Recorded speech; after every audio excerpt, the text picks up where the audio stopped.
चूंडके में नीगर सां मुबैना इज्तमाही बदफेली जी video viral थियण बाद 3 ॼणनि ते केस दाख़िल कयो वियो आहे। नीगर जे वालिद जी फरियाद ते ज़ुहैब बाक़िर सनावला मल्लाह ख़िलाफ़ केस दाख़िल कयो वियो। वीडियो वायरल थियण जो सूबाई गृह वज़ीर ज़ियाल अंसार पिणु नोटिस वठंदे रिपोर्ट तलब करे वरिती आहे। आगाह कई पिया खे चूंडके में नीगर सां मुबैना इज्तमाही बदफेली जी वायरल थियल वीडियो जो 3 ॼणनि ते केस दाख़िल कयो वियो आहे।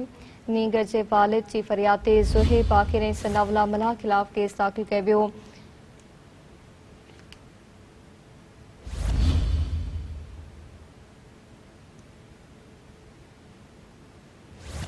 वीडियो वायरल थियण जो सूबाई गृह वज़ीर ज़ियाल अंसार पिणु नोटिस वठंदे रिपोर्ट तलब करे वरिती आहे।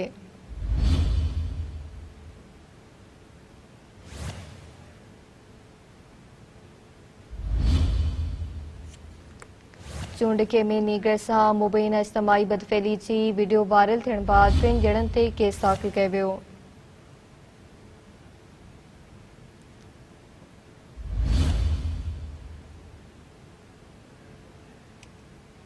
तफ़सील मालूम कंदासीं सिंध टीवी न्यूज़ जे रिपोर्टर वहीद चांडियो खान। जी वहीद, आगाह कजो। चूंडको में एक बे मासूम नींगर सां रेप गैंग जेको आहे सोशल मीडिया ते वायरल थियो आहे, जंहिं सोराह पुलिस नींगर अब्दुल समद गोपांग जे पीउ मोहम्मद अली गोपांग जी फरियाद ते जवाबदार ज़ुहैब मल्लाह, बाकर मल्लाह, सनाला मल्लाह ते नींगर खे उघाड़ो करे ज़ना करण जो जेको आहे हिकु केस दाख़िल करे छॾियो आहे।